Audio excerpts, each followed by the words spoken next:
Allô tout le monde! En fin de semaine, je m'en vais en camping puis j'ai voulu être le plus écologique possible. Donc, j'ai décidé de vous apporter avec moi, non seulement au camping, mais aussi dans toute ma préparation pour vraiment vous montrer et vous donner toutes mes astuces pour être écologique en camping et aussi pour voyager de façon légère le plus possible parce que je sais que c'est facile en camping d'apporter comme beaucoup trop de choses alors que le but, c'est de se simplifier la vie. Donc, je vous apporte avec moi dans cette aventure. C'est parti!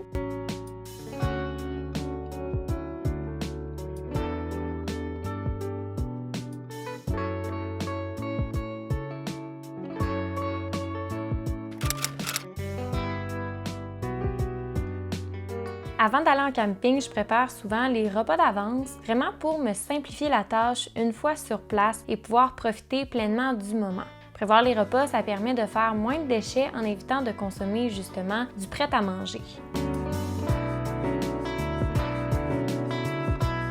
Je vous dirais qu'au bout de 2 heures maximum, j'avais assez de repas préparés pour tout le week-end. Donc, c'est aussi beaucoup plus simple pour son corps que d'acheter des repas qui sont déjà faits parce que souvent, les repas qui sont déjà faits à l'épicerie, c'est bourré de sel et d'additifs alimentaires. C'est vraiment mieux de faire ces repas soi-même. J'avais donc préparé une salade de pâtes, également du halloumi de tofu pour faire de la fondue, donc du tofu mariné un petit peu au goût fromager, des sandwichs aux œufs et de la préparation pour des crêpes.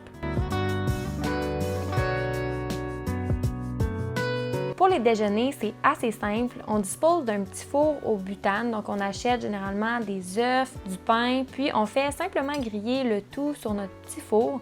Donc je trouve que c'est vraiment agréable de faire cuire les aliments en nature. On dirait qu'il y a un petit goût qui est comme meilleur. Puis non seulement ça, c'est que c'est plus long, mais j'ai l'impression qu'on apprécie davantage chaque bouchée puis que c'est vraiment meilleur.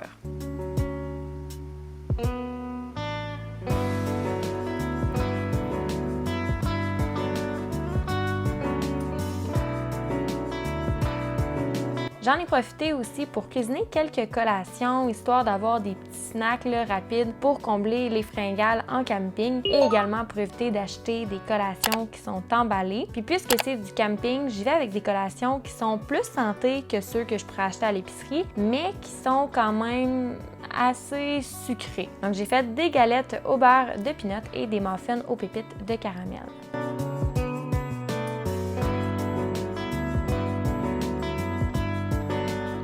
Ensuite, j'ai complété mes achats à l'épicerie avec, entre autres, des légumes, des fruits, des chips, un paquet de pâtes, du pain, donc quelques petits trucs comme ça. Évidemment, au Maxi, la plupart des choses sont emballées, mais je considère que je réduis quand même mes déchets avec tous les mets préparés que j'ai fait d'avance, ainsi que les collations.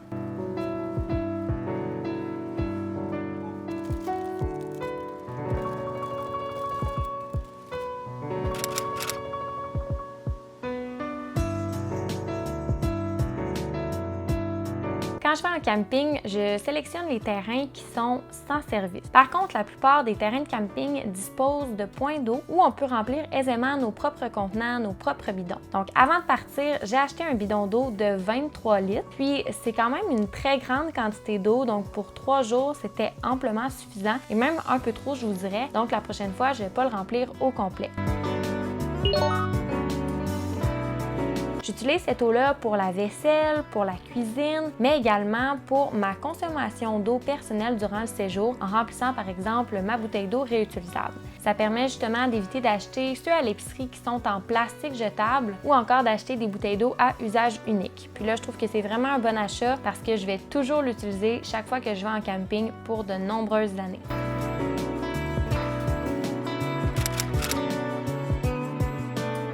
Pour ce qui est de la vaisselle, justement, j'utilise un bloc de savon de Marseille qui est un savon qui est naturel, qui est biodégradable également, puis qui a 1001 vertus et une éponge réutilisable, mais vous pourriez utiliser par exemple une brosse de vaisselle en bois compostable. Donc je verse simplement de l'eau dans un bol, de l'eau froide, mais vous pourriez également la faire réchauffer avant sans problème. Puis ensuite, je frotte mon éponge sur le bloc de savon de Marseille et je frotte les articles à laver et honnêtement, ça mousse tellement, c'est vraiment fou. Ça fait super bien. Pour se débarrasser de l'eau, c'est préférable de la jeter le plus loin possible d'une source d'eau. Allez le plus loin possible que vous pouvez. J'avais également apporté quelques linges à vaisselle en camping pour pouvoir bien essuyer la vaisselle puis que ce soit assez facile.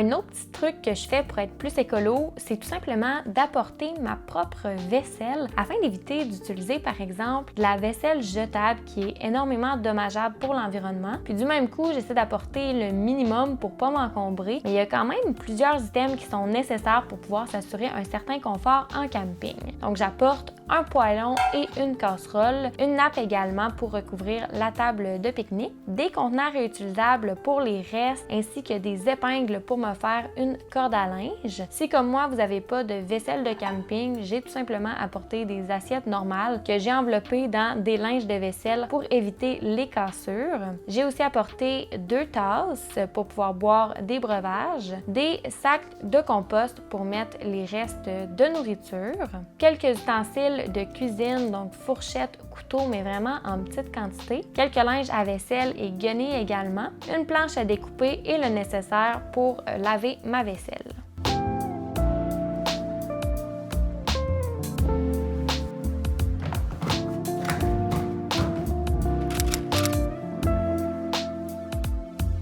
En termes de vêtements, les températures varient beaucoup au Québec. Donc pour notre week-end, il annonçait de la pluie, mais aussi du soleil. Dans l'idée de voyager léger, j'ai apporté ce que je considérais qui était nécessaire pour 3 journées, en pensant aux soirées fraîches, aux journées de chaleur, aux journées de pluie et aussi aux nuits dans la tente. Et j'ai ensuite mis le tout dans mon sac Lavoie qui m'accompagne depuis de nombreuses années et qui est encore top shape, mais qui est pas super beau.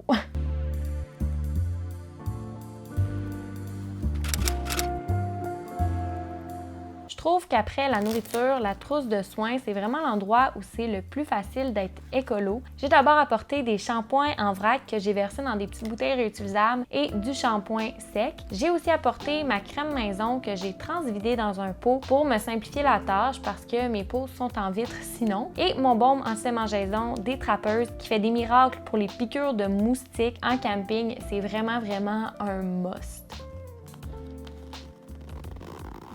J'ai aussi apporté le nécessaire pour me brosser les dents. J'utilise encore de la pâte à dents du commerce parce que j'ai des dents qui sont hyper sensibles puis qui font facilement des caries. Mon chasse moustique naturel et local que j'ai pris ici au Québec.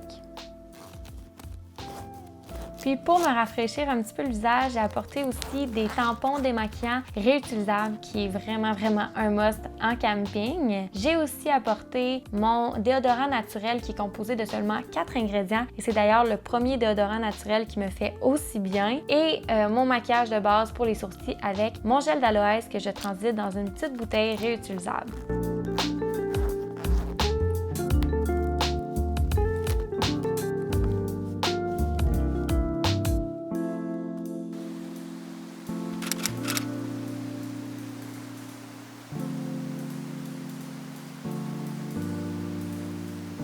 Pour ce qui est de la nourriture, j'utilise un gros cooler vraiment vintage dans lequel j'ai pris soin de placer environ 6 ice packs pour utiliser moins de glace en sac qui est emballé dans du plastique. Je vous dirais par contre qu'après 48 heures, c'est inévitable d'ajouter de la glace parce que les ice packs sont plus froids, donc il faut garder quand même une certaine fraîcheur. Une autre façon par contre de retarder l'utilisation des sacs de glace, c'est d'opter pour la congélation de ces repas quand c'est possible avant d'aller en camping. Donc de cette façon-là, ça tient notre glacière froide plus longtemps. Puis ça conserve mieux également les repas, donc ça peut être une petite alternative écologique pour utiliser moins de glace en sac.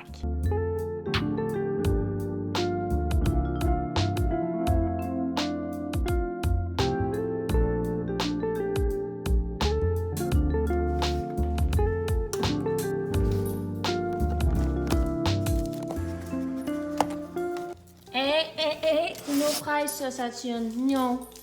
Allez lécher nos fraises. Pas grave. Il faut surtout pas oublier qu'en camping, le but c'est de vivre le plus simplement, de se rapprocher de la nature, de passer du temps dans la nature et de pas trop se casser la tête non plus. Donc d'essayer le plus possible d'avoir une empreinte écologique faible, mais de surtout pas culpabiliser pour les petites erreurs par-ci par-là. J'espère que vous avez aimé la vidéo. Si c'est le cas, n'hésitez pas à me le dire dans les commentaires. J'aimerais aussi connaître vos petites astuces écolo en camping si vous en avez d'autres à me proposer. Si ce n'est pas déjà fait, abonnez-vous et mettez un petit pouce bleu. Et moi, je vous dis à la prochaine pour une autre vidéo. Bye tout le monde!